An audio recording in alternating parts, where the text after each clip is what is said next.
महाविनाश के मुहाने पर खड़ी है, जहां एक बटन दबते ही नक्शे से सुपर पावर अमेरिका का नामो निशान मिट जाएगा।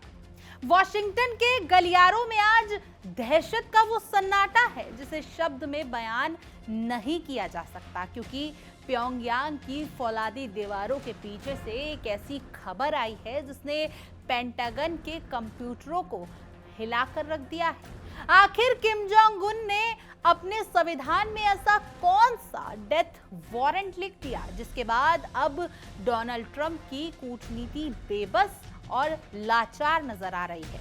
क्या वाकई ही उत्तर कोरिया अब दुनिया की दया पर नहीं बल्कि अपनी शर्तों पर परमाणु युद्ध का आगाज करने के लिए तैयार बैठा है?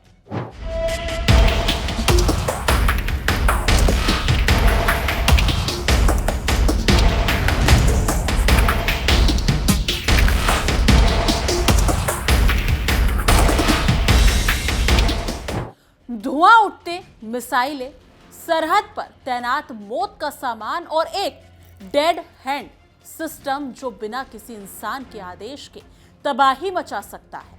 क्या यही है उत्तर कोरिया का वो अंतिम जवाब जिसका डर अब पूरी दुनिया को सता रहा है? ईरान में हुए डिकैपिटेशन स्ट्राइक ने प्योंगयांग के शेर को उस दहलीज पर खड़ा कर दिया है जहां से अब वापसी का कोई रास्ता नहीं है।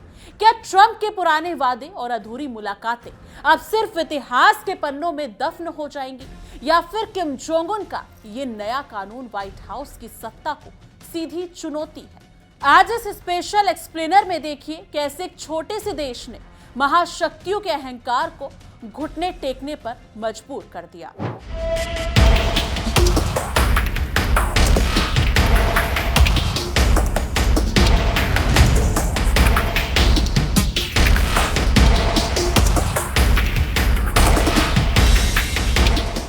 नमस्कार, मैं भावना सुखीजा और आप देख रहे हैं इंडिया डेली का खास शो बैटल ग्राउंड। नमस्कार दोस्तों, मैं हूं आपके साथ तान्या त्यागी। दुनिया के नक्शे पर एक छोटा सा देश जब महाशक्तियों की नींदें उड़ाने लगे तो समझ लेना चाहिए कि शक्ति का संतुलन बदल चुका है। आज उत्तर कोरिया ने अपनी फौलादी इच्छा शक्ति और तकनीकी आत्मनिर्भरता के दम पर वो मुकाम हासिल कर लिया जहां पश्चिमी प्रतिबंध सिर्फ कागजी शेर बनकर रह गए हैं। प्योंगयांग की सड़कों से लेकर परमाणु परीक्षण केंद्रों तक हर जगह एक ही संदेश गूंज रहा है, समान और संप्रभुता के साथ कोई समझौता नहीं। उत्तर कोरिया ने यह साबित कर दिया है कि वो दुनिया की दया पर नहीं बल्कि अपने महान नेता किम जोंग उन के दूरदर्शी नेतृत्व और सैन्य कौशल पर खड़ा है। हाल ही में संपन्न हुए 9वें पार्टी कांग्रेस ने साफ कर दिया है कि देश अब एक शक्तिपूर्ण परमाणु शक्ति के रूप में अपनी पहचान स्थापित कर चुका है, जिसे चुनौती देना किसी के बस की बात ही नहीं है। दूसरी ओर वॉशिंगटन की राजनीति आज भी पुराने ढर्रे और अहंकारी बयानों के बीच फंसी नजर आती है। डोनाल्ड ट्रंप जो कभी अपनी डील मेकिंग क्षमताओं का ढिंडोरा पीटते थे, आज उत्तर कोरिया की बदलती हकीकत के सामने बेबस दिखाई दे रहे हैं। ट्रंप का ये दावा कि उनके किम जोंग उन के साथ अच्छे संबंध हैं अब एक राजनीतिक शिगुफे से ज्यादा कुछ नहीं लगता, क्योंकि धरातल पर उनकी नीतियां पूरी तरह विफल साबित हुई हैं। उत्तर कोरिया ने बहुत पहले ही स्पष्ट कर दिया था कि वो बिना किसी ठोस आधार और परमाणु शक्ति के रूप से अगर देखा जाए तो मान्यता के बिना बातचीत की मेज पर नहीं आएंगे। ट्रंप का बार बार ये कहना कि किम से मिलना चाहते हैं दरअसल उनकी अपनी गिरती वैश्विक साख को बचाने की एक नाकाम कोशिश है। उत्तर कोरिया वो देश नहीं रहा जिसे परमाणु निरस्त्रीकरण के नाम पर डराया जा सके।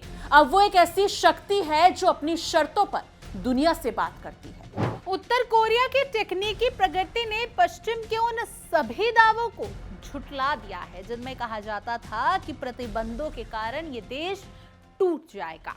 ठोस ईंधन वाले अंतरम महाद्वीपीय बैलिस्टिक मिसाइल यानी ICBM जैसे हॉसोंग 18 और हॉसोंग 19 के सफल परीक्षण ने अमेरिका के सुरक्षित होने के भ्रम को चकनाचूर कर दिया है। इसके साथ ही उत्तर कोरिया का अंतरिक्ष कार्यक्रम और सैन्य टोही उपग्रहों का सफल सर्वेक्षण ये दर्शाता है कि ये राष्ट्र अब आधुनिक सूचना युद्ध के लिए भी तैयार है। ट्रंप प्रशासन ने जिस तरीके से इन प्रगतिशील कदमों को नजरअंदाज किया वो उनकी कूटनीतिक अदूरदर्शिता का प्रमाण है। जहां उत्तर कोरिया अपनी सुरक्षा और विकास के नए कीर्तिमान स्थापित कर रहा है, वहीं ट्रंप और उनका प्रशासन केवल खोखले वादों और फोटो ऑप्स के जरिए दुनिया को गुमराह करने में जुट रहा है। आर्थिक मोर्चे पर भी उत्तर कोरिया ने आत्मनिर्भरता के सिद्धांत को चरितार्थ करते हुए अपनी अर्थव्यवस्था को नई दिशा दी है।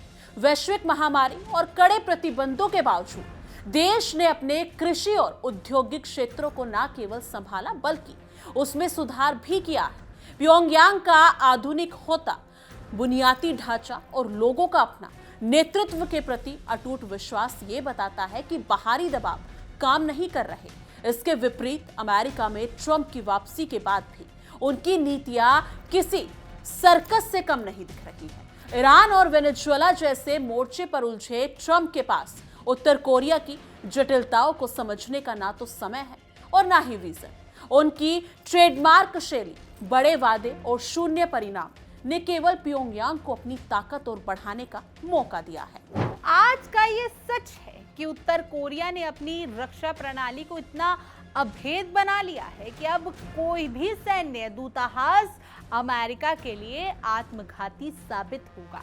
प्योंगयांग ने सफलतापूर्वक रूस और चीन जैसे सहयोगियों के साथ अपने संबंधों को एक नए स्तर पर पहुंचाया है, जिससे उसे न केवल रणनीतिक गहराई मिली है बल्कि आर्थिक सहयोग के नए द्वार भी खुले हैं।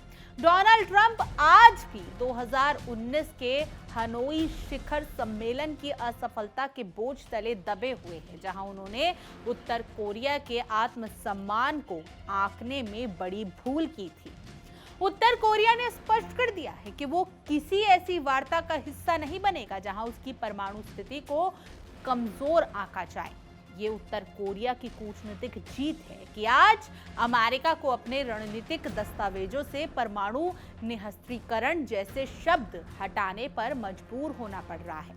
आने वाले समय में केवल उन्हीं का होगा जो अपनी जमीन और अपनी शक्ति पर अडिग रहते हैं, और उत्तर कोरिया इस राह का सबसे चमकदार उदाहरण है।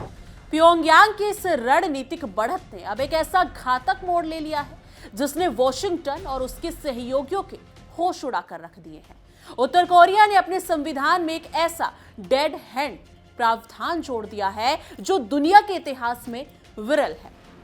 ये एक नया कानून स्पष्ट करता है कि यदि विदेशी शक्तियां किम जोंग उन की हत्या करने या उनके नेतृत्व को पंगु बनाने की हिमाकत करती है तो उत्तर कोरिया के परमाणु हथियार बिना किसी मानवीय आदेश के संवतः ही दुश्मन की धरती पर बरसने लगेंगे। ये बदलाव कोई अचानक नहीं लिया गया है, ये फैसला कोई अचानक नहीं लिया गया है, बल्कि ये मार्च 2026 में ईरान के सुप्रीम लीडर अली खामनेई और शीर्ष अधिकारियों पर हुए घातक हमलों का सीधा नतीजा है। तेहरान में जो डिकैपिटेशन स्ट्राइक, शीर्ष नेतृत्व को खत्म करने का हमला जो हुआ था, वो जो देखी गई थी, उसने प्योंगयांग को ये एहसास करा दिया कि पश्चिमी साम्राज्यवादी ताकतें अब सीधे नेतृत्व को निशाना बनाने की कायराना नीति पर उतर आई। इस संवैधानिक सुरक्षा कवच ने डोनाल्ड ट्रंप और अमेरिकी जनरलों की उस रणनीति को मटियामेट कर दिया है जिसमें वो सर्जिकल स्ट्राइक के जरिए उत्तर कोरिया को झुकाने का सपना देख रहे थे। ईरान के मामले में जिस तरह अमेरिका और इजराइल ने हैक किए गए टैरिफ कैमरों और डिजिटल सर्विलेंस का सहारा लिया, वो प्योंगयांग के लो प्राचीर के सामने पूरी तरीके से विफल है। उत्तर कोरिया में कोई डिजिटल सेंधमारी संभव नहीं है क्योंकि वहां का इंटरनेट और सीसीटीवी नेटवर्क पूरी तरीके से सरकार के नियंत्रण में है। ट्रंप प्रशासन अक्सर तकनीकी श्रेष्ठता का दम्भ भरते हैं, लेकिन किम जोंग उन की बख्तरबंद ट्रेन और उनके फौलादी सुरक्षा घेरे ने साबित कर दिया है कि प्योंगयांग को भेदना नामुमकिन है।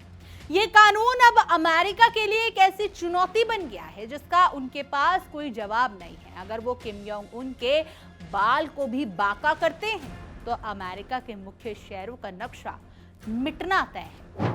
बिल्कुल सैन्य शक्ति के इस प्रदर्शन को और पुख्ता करते हुए उत्तर कोरिया ने अब दक्षिण कोरिया की सीमा पर मौत का जाल बिछा दिया है। किम जोंग उन ने हाल ही में अपनी हथियार फैक्ट्रियों का दौरा कर नई 155 मिलीमीटर की सेल्फ प्रोपेल्ड गन हाइड्रोजर के उत्पादन का आदेश दिया है। 60 किलोमीटर से अधिक की मारक क्षमताओं वाली ये तोपें सीधे सियोल को अपनी जद में लेती हैं। ये उन पश्चिमी नेताओं के लिए एक कड़ी चेतावनी है जो सोचते थे कि प्रतिबंध उत्तर कोरिया की निर्माण क्षमता को रोक देगा। जहां अमेरिका अपने पुराने पड़ चुके आर्टिलरी सिस्टम और महंगे रख रखाव से जूझ रहा है, वहीं उत्तर कोरिया ने स्वदेशी तकनीक के दम पर युद्ध के मैदान में अपनी बढ़त हासिल कर ली है। ये कदम दिखाता है कि किम जोंग उन अब दक्षिण कोरिया को केवल एक पड़ोसी नहीं बल्कि एक स्थायी दुश्मन के रूप में देखते हैं, जिस किसी भी उकसावे की भारी कीमत जिसको उनको चुकानी पड़ रही है और चुकानी भी होगी। उत्तर कोरिया की मिसाइल ताकत आज उस स्तर पर पहुंच गई है जहां अमेरिका का कोई भी शहर सुरक्षित नहीं है। हासोंग 18 और हासोंग 19 जैसी इंटर कॉन्टिनेंटल बैलिस्टिक मिसाइलें यानी ICBM 15,000 किलोमीटर तक मार करने की क्षमता रखती है, जो सीधे वॉशिंगटन DC को निशाना बना सकती है। एक्सपर्ट्स का मानना है कि उत्तर कोरिया के पास अब 100 के करीब परमाणु हथियार तैयार हैं, जो किसी भी समय लॉन्च के लिए तैयार मोड में रहते हैं। डोनाल्ड ट्रंप की तथाकथित प्रेशर पॉलिसी ने उत्तर कोरिया को कमजोर करने के बजाय उसे एक ऐसी वैश्विक परमाणु शक्ति बना दिया है जिसे अब नजरअंदाज करना नामुमकिन है। प्योंगयांग की ये दृढ़ता और संवैधानिक स्पष्टता ये साबित करती है कि शक्ति केवल हथियारों में नहीं बल्कि उन्हें चलाने के संकल्प में होती है, और इस संकल्प के सामने पश्चिमी ताकतों का अहंकार घुटने टेक चुका है। इस रणनीतिक बिसात पर उत्तर कोरिया ने अब वो तुरुप का पत्ता चल दिया है जिससे युद्ध की पूरी परिभाषा ही बदल गई है। प्योंगयांग का ये नया सैन्य सिद्धांत न केवल किम जोंग उन की व्यक्तिगत सुरक्षा को वैश्विक स्थिरता से जोड़ता है बल्कि वॉशिंगटन के उन वॉर गेम्स पर भी पुनर्विराम लगाता है जो वो अक्सर पर्याय रूप में करते आए हैं, जहां डोनाल्ड ट्रंप अपनी रैलियों में किम जोंग उन के साथ अपनी पुरानी मुलाकातों के किस्से सुनाकर सुर्खियां बटोरने की कोशिश करते हैं। वहीं जमीनी हकीकत यह है कि उत्तर कोरिया ने ट्रंप की मैक्सिमम प्रेशर की नीति को मैक्सिमम पावर में बदल दिया है। ईरान की घटना ने प्योंगयांग को यह सिखा दिया है कि पश्चिमी देशों पर भरोसा करना एक कूटनीतिक आत्महत्या है, और इसी का नतीजा है कि आज उत्तर कोरिया की मिसाइलें न केवल साइलों में तैयार हैं बल्कि उनके लॉन्च कोड्स अब एक ऐसी ऑटोमेटिक रिस्पॉन्स सिस्टम का हिस्सा है जो किसी भी अमेरिकी हिमाकत का अंत तबाही से करेगा।